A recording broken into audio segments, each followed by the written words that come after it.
Hello guys, welcome to my channel for the FPV. In this video, I would like to explain to you how do I plan the wiring layout in building a quadcopter. Yes, there are many videos out there explaining how to build a quadcopter, but this video is more about planning the wiring layout. The reason that you have to think about when you are planning to build a quadcopter. So let's begin. I have spent considerable amount of time in planning, maybe more than actually building the quadcopter itself. And the quadcopter that I used in this explanation is this.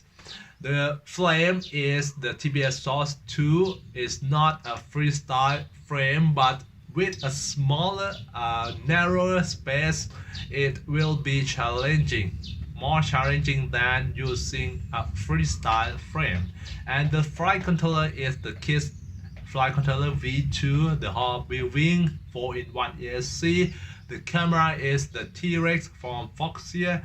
The receiver is TBS Crossfire Nano receiver, and the video transmitter is TBS Unify Pro 32 Nano. So let's look at each component. And here in this page, I just want to show you the voltage each component received. For the video transmitter, it gets only 3 to 13 volts. For the camera, it gets only 4.5 to 16 volts. The ESC received from 10.5 to 25.2 volts. The receiver received only 5 volts. The flight controller receives from 7 to 25.2 volts. So here we know that there are 3 components that we can power it through 5 volt source. And why do I choose 5 volt source? Because it's easy to remember. When I want to repair this quad later in the future, I want to know what is the voltage that I power in this electronics, in this system. I want to know the voltage, and I want it is to be as easy to remember as possible. So I use one voltage to power all other components that cannot receive 6S battery. So I choose 5 volts. And then we need to find the sources of that 5 volt. So first component that I look at is the ESC, the 4-in-1 ESC in this case. If you use individual ESCs, then you might need to look at the power distribution board or the PDB in order to find the 5 volt sources. So here, let's look at the manual. It's very important that you look at the manual of each component. So let's see the pin out here. As you can see now, there is a 5 volt source and also one ground for the 5 volts, I guess, but ground can be used for any pins. There are 2 grounds here, one for battery voltage and another ground for 5 volts, which is convenience. But that's not all for this ESC, because if you look at the type of connection, there are 2 types of connection from the ESC. The first type is the JST connector. The second type is the direct soldering pads, which means every single pin out you see in the manuals, there are 2 of each, 2 pins of each. One pin is from the connector, another pin is from the soldering pad, which is convenient because we now have 2 pins of the 5 volt. But then we have 3 components that need 5 volts, right? But before we move on to find another source of 5 volt, I would like to add some information here. The VTX, the video transmitter I used in this quadcopter, it can also supply voltage out to power another component, but it is a little bit complicated because it is called voltage in or V in pass through here, which means it will give out any voltage it received. If you power the video transmitter, the TBS Unified Pro 32 Nano, if you power it with 12 volt, for example, it will give out 12 volt. If you power it with 5 volt, it will give out 5 volt. And I don't want to use the power source from the VTX. First reason is it's not easy to remember what is the voltage out from the VTX, because it depends on the voltage in it. And another reason is that the wiring will be a little bit complicated, because another equipment that need power from the video transmitter should be the camera, and the camera in this case, the camera sits at the front of the quadcopter and the VTX sits at the rear of the quadcopter. And if I have to route the wire from the VTX to the camera, it will be a little bit messed up, and you will see the picture later in this video. Let's move on. So we have two pins of the 5 volt. We have to find another pin from the third component that need 5 volts. So let's look at the flight controller, because normally the receiver receives power from the flight controller. That is a norm. So look, but we have to check anyway whether your flight controller or my flight controller has that 5 volt out for the receiver or not. So let's check here. The pins out map of the flight controller is very messy, so I will remove the thing I don't want to use out for the sake of for your eyes. Then here, all the things that need to connect it to the receiver is in this box, and you can see that there is a 5 volt pin that can power the receiver as well. So we are done finding the 5 volt sources for the 3 components that I need 5 volts to power them. And next thing I need to know which components is connected to one another component. So the best thing is to draw it up in a paper or in your computer. But if you are proficient enough, you may just imagine in your head and make the planning. And I will explain one by one component to another component. Here, first look at the ESC and the flight controller. Which pin needs to be connected to the flight controller? There are ground, battery, ground. Yes, the flight controller here, the KISS V2 needs 2 ground wires, and the S1 to S4, they need to be connected to the flight controller. And I choose the JST connector. Why I choose the JST connector to connect from the SC to the flight controller, I will explain later. But for now, I use the wires from the JST connector, these wires from the JST connector, to connect with the flight controller. And in order to connect with the flight controller, there are 2 types of connection. The plus and minus wire, in order to power the flight controller, the KISS V2, they are connected via the soldering pads. But for other wires, they are connected to the flight controller via JST connector here. And the next thing the next connections is between the flight controller and the receiver. And it's very easy because everything is in one area. For example, here the KISS V2, all the paths that need to be connected to the receiver is in here in this area. So we just solder it up to the receiver. But we have to know that they are soldered together via the wires, and they cannot be easily separated apart, because we have to heat up the soldering iron before you can remove them apart. And then for the ESC to the camera, which wires go from the ESC to the camera? There are 3 wires here: 5 volts and ground and the battery. These 3 wires connected to the camera, and then from the ESC to the video transmitter. The, the video transmitter needs 5 volts from the ESC, and I choose to power them, I mean the VTX and the camera, via the soldering pad of the ESC.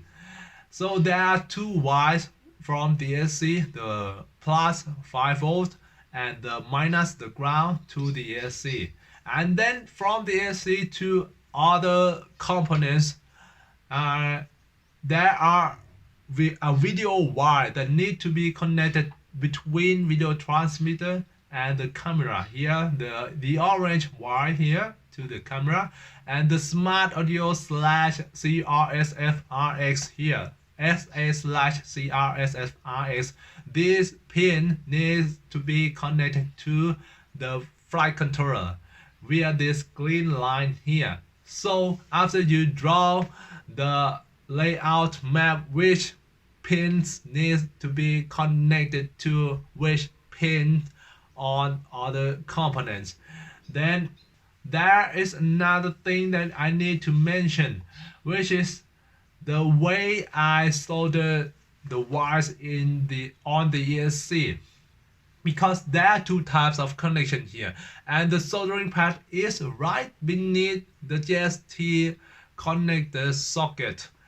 So when I solder the wires, I need to point the wire downward, not upward, because if I solder by routing the wires upward, it will interfere in the way that the JST connector will be inserted into its socket.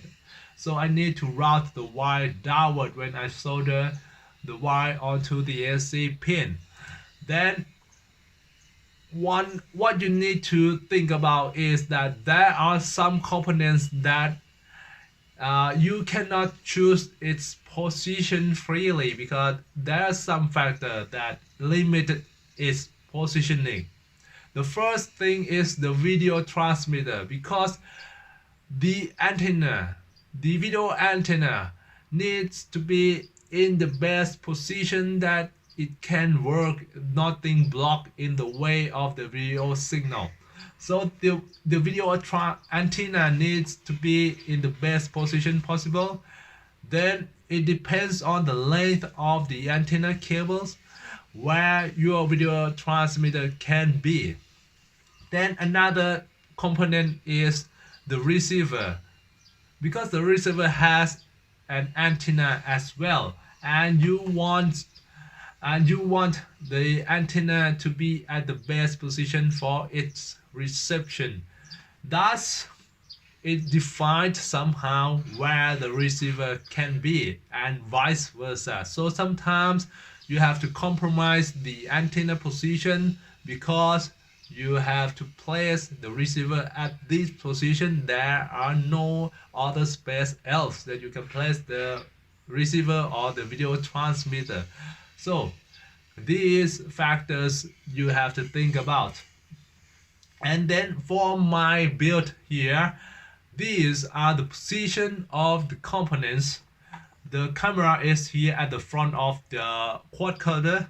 The flight controller is here. Beneath it is the 4-in-1 ESC. The receiver is inserted below everything else on the carbon fiber plate. Beneath everything else you see here, it is completely blocked, but it is under everything, under the wires, under the capacitor, everything here. And the video transmitter, I placed it here above the capacitor. And why I wrap it with some kind of yellow tape, I will explain later in this video. Next, let's look at the diagram that is easier to understand. So the VTX, the video transmitter, is here, the capacitor is here, the receiver is here onto the carbon fiber frame.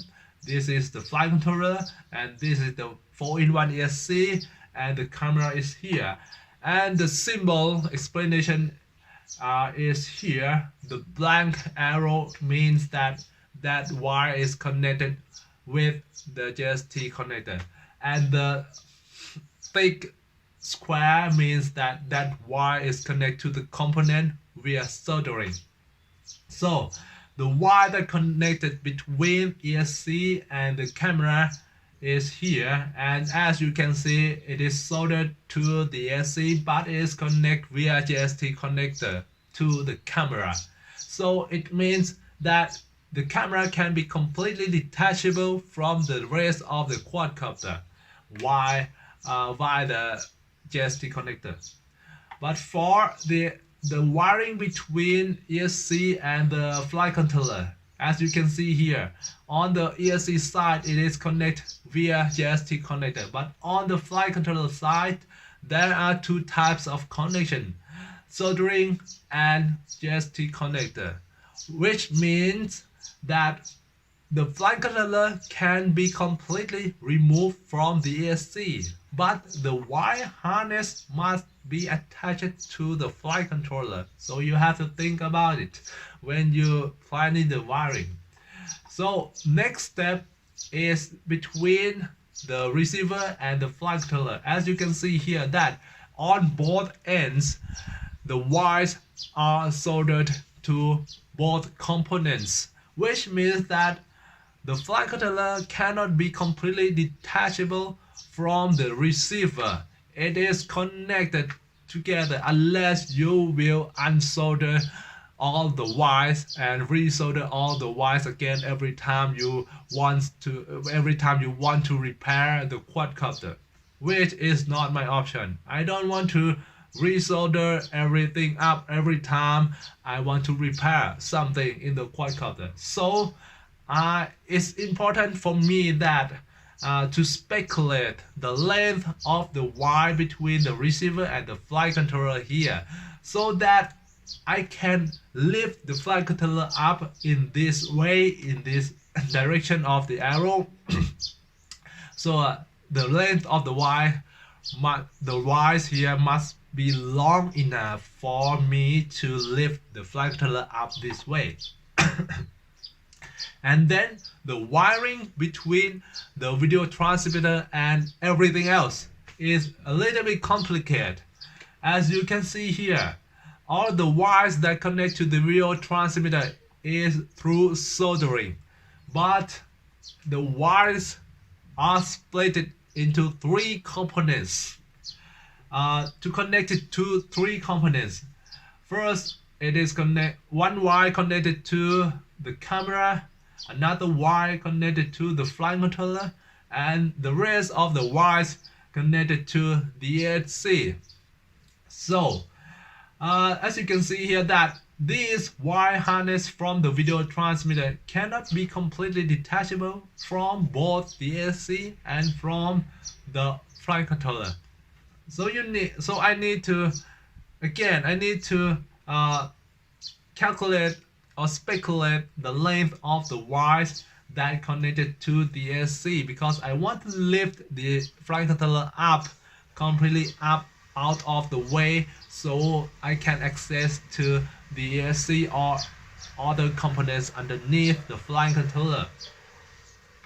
And then the reason why I route the wire harness from the video transmitter to everything else via the gap between the flight controller and the ESC, it is because I don't want to wire above the flight controller, because there is a gyro chip on the top of the flight controller, and that gyro chip doesn't like anything to touch it.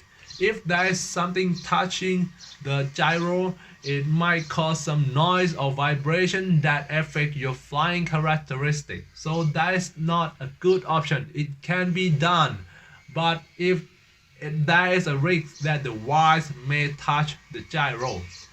And another option is to route the wire harness from the video transmitter beneath the 4-in-1 ESC. This option is not good either because there is a battery strap in this slot, and the battery strap is movable and it will be moved every time I replace the battery. So I don't want anything to move the wires, and the wire should be stays as still as possible, so nothing should be moving the wire.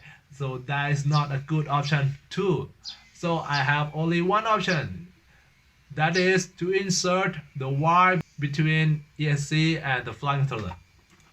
And here to show that here is the gyro of the flight controller, and the reason why I wrap the video transmitter and also it wires harness, because there is a video noise in this setup. Every time I use Hobby Wing 4-in-1 ESC, there is always a video noises problem.